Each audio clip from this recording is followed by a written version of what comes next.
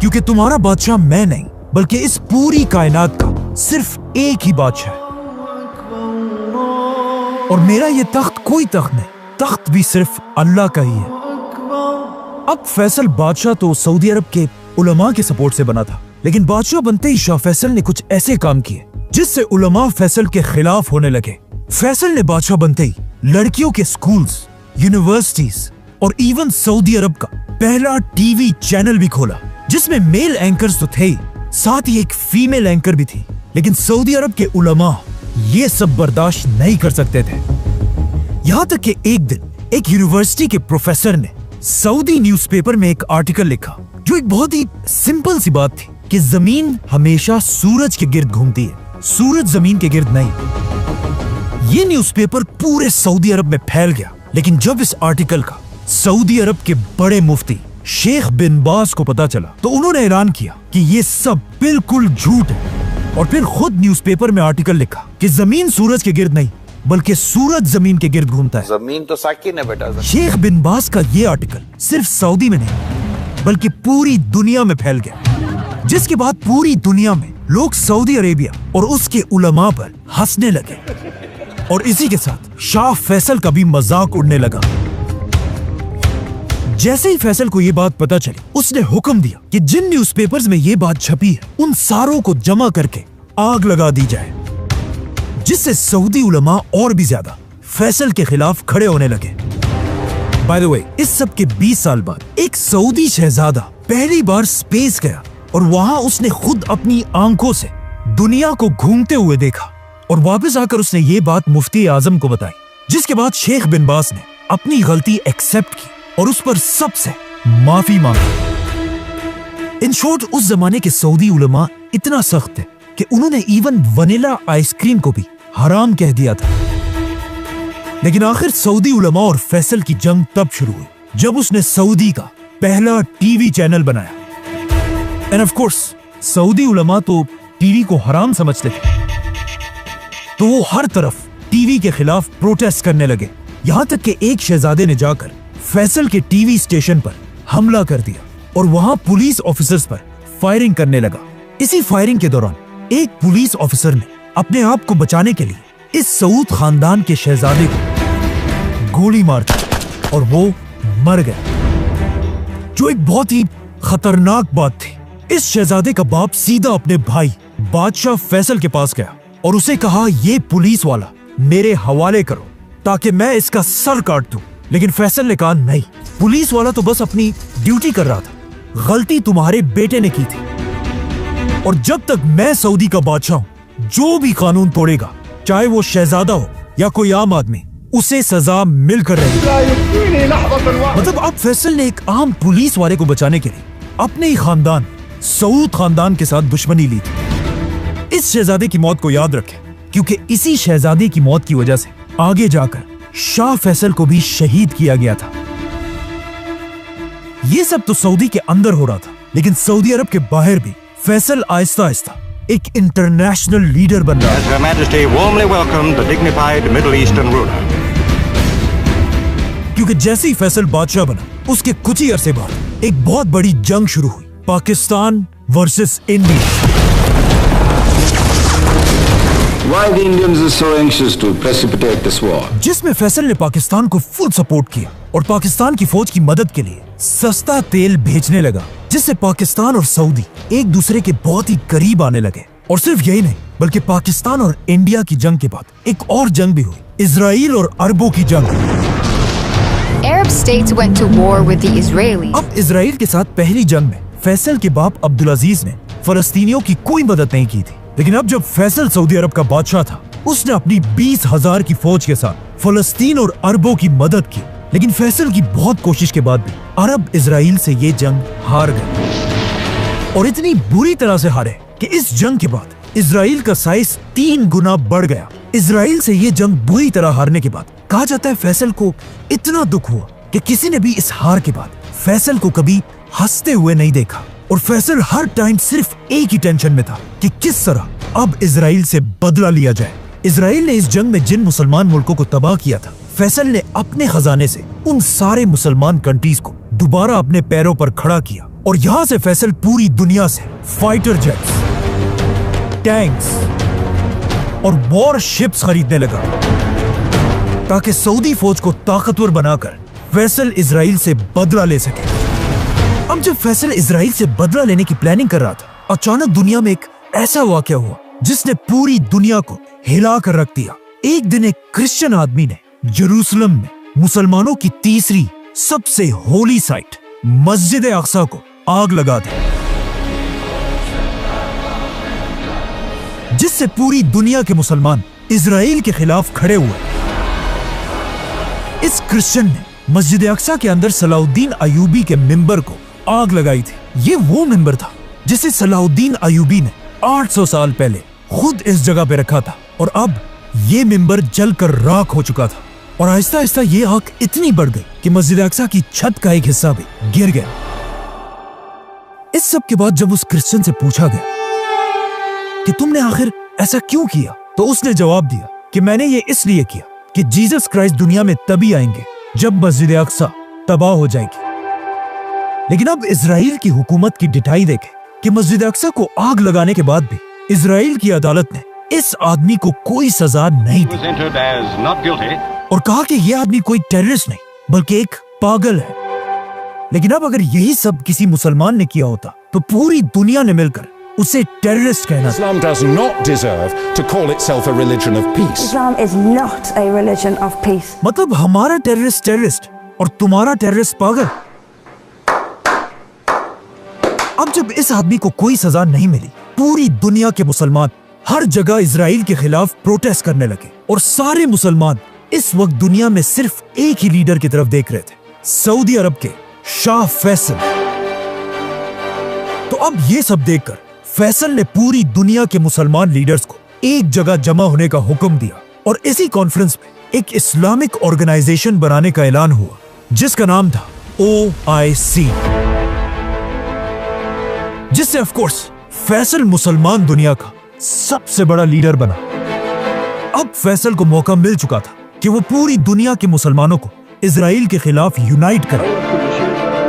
तो अब फैसल मुसलमान लीडर्स के साथ मिलकर इजराइल पर हमले की प्लानिंग करने लगा, और अचानक 1973 में यहूदियों के सबसे बड़े फेस्टिवल योम कपूर के दिन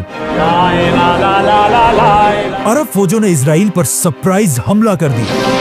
Israelis celebrating the holiday of Yom Kippur. और अरब फौजें हर तरफ से इजराइल के अंदर दाखिल हुई और इजराइल से ये सारे इलाके फतह कर लिए। इजराइल इस जंग के लिए बिल्कुल भी रेडी नहीं था, इसीलिए इजराइल की फौजें आहिस्ता आहिस्ता मुसलमानों के प्रेशर की वजह से पीछे हटने लगे। ये देखकर किंग फैसल ने मुसलमानों की फौज की तरफ मैसेज भेजा कि आज मेरे बेटों, तुमने हमारा सर फख्र से बुलंद कर दिया, लेकिन अब रुकना नहीं है, इजराइल के खिलाफ आगे बढ़ते रहो। ऐसा लग रहा था कि मुसलमान अब कुछ ही दिनों में इजराइल को बिल्कुल क्रश कर देंगे। लेकिन यहाँ इजराइल की मदद के लिए वो आया जिसका फैसल को डर था, super power America. The United States has stood by the side of Israel. अरब की फौज से डरकर इजराइल की प्राइम मिनिस्टर ने अमेरिका से मदद की भीख मांगी और अमेरिका से रिक्वेस्ट की कि फौरन हमें $1 बिलियन की एड भेजी जाए, जिस पर अमेरिका ने जवाब दिया कि $1 बिलियन नहीं, ये लो $2 बिलियन और जाकर इन अरबों को सबक सिखाओ। इसके साथ अमेरिका ने इजराइल को फाइटर जेट्स, टैंक्स और मशीन गन्स भी भेजी और अमेरिका की इस मदद से इजराइल दोबारा अरब फौजों को पीछे धकेलने लगा। अब जब इस सब का मुसलमानों के लीडर किंग फैसल को पता चला, इस वक्त मुसलमानों का लीडर किंग फैसल अपने ऑफिस में बैठा हुआ था जब उसे अमेरिका की इस बदमाशी का बताया गया। फैसल को अमेरिका की इस हरकत पर इतना गुस्सा आया कि फैसल ने उसी वक्त अपना फोन उठाया और कहा फौरन ऑयल मिनिस्टर को मेरे सामने हाजिर किया जाए। जैसे ही ऑयल मिनिस्टर फैसल के पास पहुंचा, उस वक्त रात के 8 बज रहे थे और इनकी मीटिंग शुरू हुई। लेकिन ऑयल मिनिस्टर ने फैसल से कहा कि सऊदी के सारे टीवी चैनल्स 9 बजे बंद हो जाते हैं, तो अगर आपने कोई फैसला करना है तो अभी इसी वक्त करना होगा। जिस पर फैसल ने थोड़ा सोचा और कहा, लिखो, मैं सऊदी अरब का बादशाह फैसल बिन अब्दुल अजीज ये हुक्म देता हूं कि अमेरिका के तरफ भेजे जाने वाले सारे ऑयल को रोक दिया जाए और आज के बाद अमेरिका को अरब की तेल का एक खतरा भी नहीं मिलेगा। अरब में जिसके पास भी ऑयल था, उन सब ने फैसल के हुक्म पर लब्बैक कहा और अमेरिका की तरफ तेल भेजना बंद कर दिया। और अमेरिका खत्म, बाय बाय, टाटा, गया। क्योंकि अमेरिका अपना 80% ऑयल अरब कंट्रीज से खरीदता था। यह अमेरिका के लिए इतना बड़ा धचका था कि वर्ल्ड वॉर 2 के बाद अमेरिका की इकोनॉमी इतनी तेजी से कभी नहीं गिरी थी। लेकिन फिर भी अमेरिका ने अपने दोस्त इजराइल का साथ नहीं छोड़ा और अमेरिका की मदद से इजराइल अरबों से ये जंग जीत गए। जिसके बाद ऑफ कोर्स अमेरिका ने फैसल से कहा कि अब जंग खत्म हो चुकी है, तो अब ऑयल की ये पाबंदी खत्म कर दो। लेकिन फैसल इतना गुस्से में था कि उसने कहा, नहीं, जब तक तुम इजराइल को सपोर्ट करोगे तब तक मैं तुम्हें तेल नहीं बेचूंगा। और यहां से फैसल ने अमेरिका बल्कि पूरी दुनिया को अपनी असल ताकत दिखाई। फैसल ने अरब ऑयल को एक वेपन में बदल दिया, जिससे अमेरिका की इकोनॉमी बिल्कुल टूट गई। अमेरिका में लोगों के पास गाड़ियां चलाने के लिए भी तेल नहीं था, बल्कि पेट्रोल स्टेशंस पे बड़ा बड़ा लिखा होता था कि तेल को छोड़ो, गॉड को याद करो। और अमेरिका जैसी सुपर पावर कंट्री में पहली बार लोड शेडिंग और ब्लैकआउट्स होने लगे और लोग दोबारा कैंडल्स और लकड़ियां जलाने लगे। अमेरिका में 5 लाख लोगों की जॉब्स चली गई। और सबसे बड़ी बात यह थी कि जिस साल फैसल ने अमेरिका पर पाबंदी लगाई, उस साल अमेरिका का सबसे बड़ा फेस्टिवल क्रिसमस मनाया ही नहीं गया, बल्कि क्रिसमस की रात को, जो हमेशा लाइट से भरी होती थी, इस बार पूरे अमेरिका में सिर्फ और सिर्फ अंधेरा था। फैसल की ताकत का अंदाजा सिर्फ वेस्ट में अमेरिका को नहीं, बल्कि ईस्ट में जापान को भी हुआ। और जापान में कहा जाने लगा कि एटम बॉम्ब के बाद फैसल की पाबंदी जापान के लिए सबसे बड़ा क्राइसिस था। अब जब अमेरिका के हालात बहुत ही खराब हो गए, अमेरिका के बर्दाश्त की हद खत्म हो गई और अमेरिका में सीक्रेट मीटिंग्स होने लगी, जिसमें अमेरिकन ये प्लान करने लगे कि अगर फैसल ने ये पाबंदी खत्म नहीं की तो अमेरिका अपनी पूरी ताकत के साथ फैसल के सऊदी अरब पर हमला कर देगा और उसे हटाकर किसी और शहजादे को तख्त पर बिठा देगा। जब फैसल को अमेरिका की इस प्लानिंग का पता चला, उसने अमेरिका को क्लियर मैसेज भेजा कि अगर तुमने मुझ पर हमला किया तो मैं अरब के सारे तेल के कुओं को आग लगा दूंगा।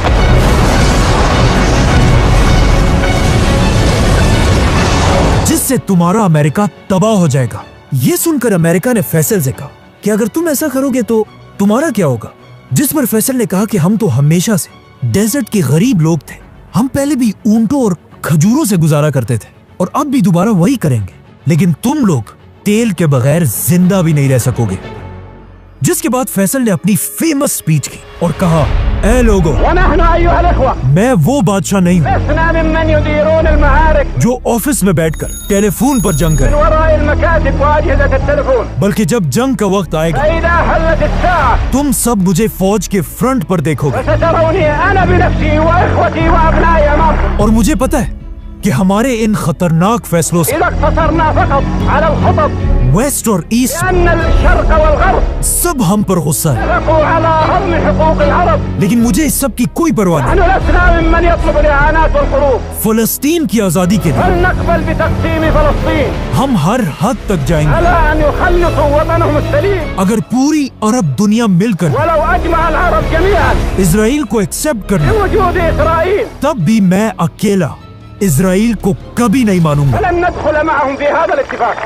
अब पहली बार ऐसा लग रहा था कि उस्मानिया खिलाफत के टूटने के बाद एक बार फिर पूरी दुनिया के मुसलमान यूनाइट हो गए हैं और इनका लीडर है फैसल।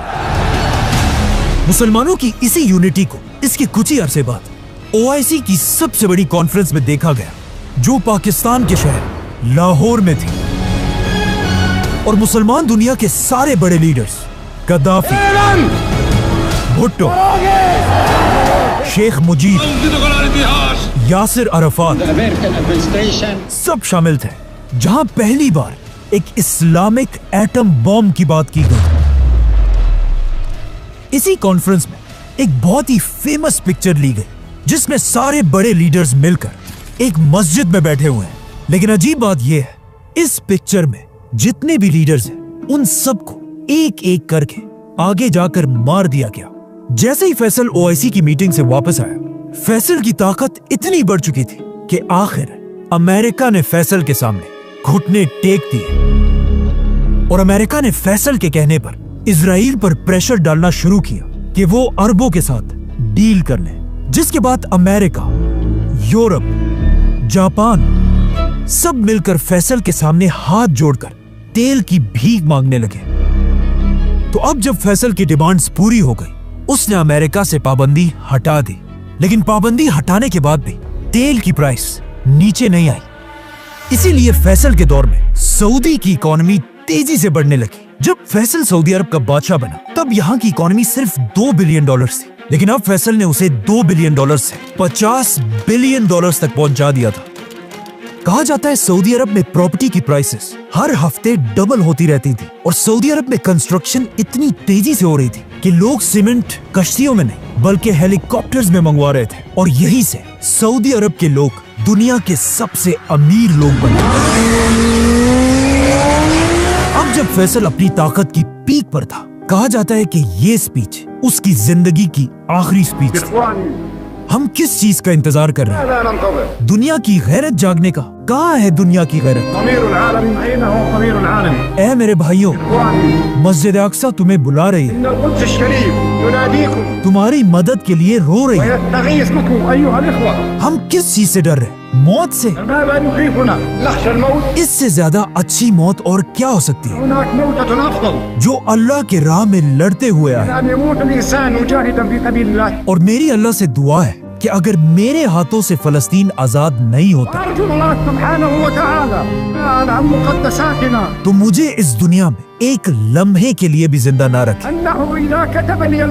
और ए अल्लाह, मुझे शहादत की मौत दे। और इसके कुछ ही अरसे बाद जब फैसल एक मजलिस में बैठा हुआ था, एक आदमी ने फैसल को गोली मार दी।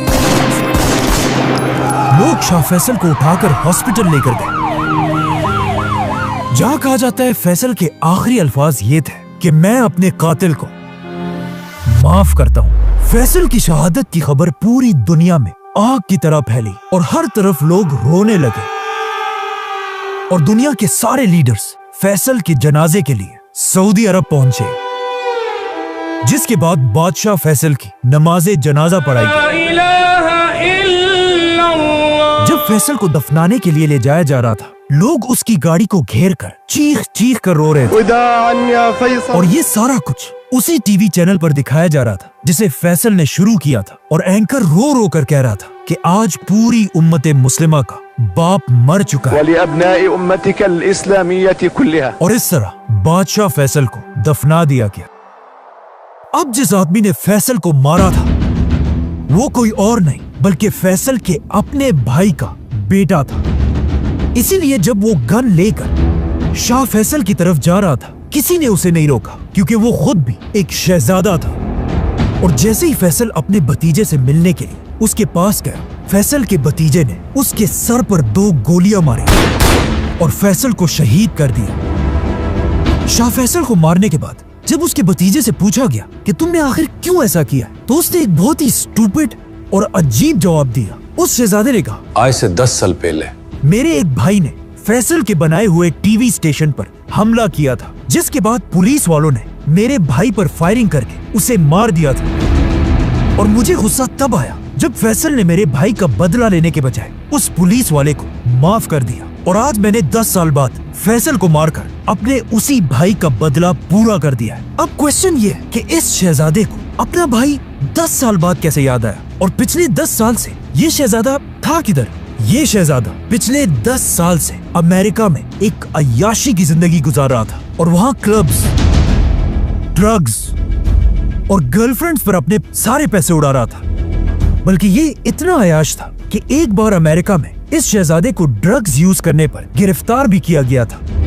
मतलब 10 साल तक इसको अपने भाई के मरने की कोई परवाह नहीं थी। फैसल पर हमले से कुछ ही अरसा पहले ये अमेरिका से वापस सऊदी आया। आज दुनिया के बहुत सारे लोग समझते हैं कि फैसल को किसी बदले की वजह से नहीं बल्कि अमेरिका और इजराइल पर पाबंदी की वजह से मारा गया था। क्योंकि अगर देखा जाए फैसल के मरते ही सबसे बड़ा फायदा अमेरिका और इजराइल को ही हुआ था, क्योंकि फैसल की शहादत के फौरन बाद इजराइल और अरबों ने दोस्ती का हाथ मिलाया और सारे अरब कंट्रीज आहिस्ता आहिस्ता इजराइल को एक्सेप्ट करने लगे। और फैसल के बाद आज तक किसी भी सऊदी बादशाह ने दोबारा अमेरिका के सामने सर उठाने की हिम्मत भी नहीं की। फैसल की शहादत के कुछ ही घंटों बाद सऊदी खानदान ने अपना नया बादशाह सेलेक्ट किया, किंग खालिद बिन अब्दुल अजीज, जिसने आते ही हुक्म दिया कि फैसल पर हमले करने वाले शहजादे का सबके सामने सर काट दिया जाए।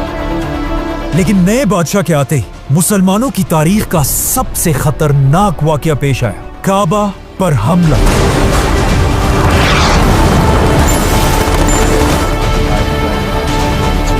सब्सक्राइब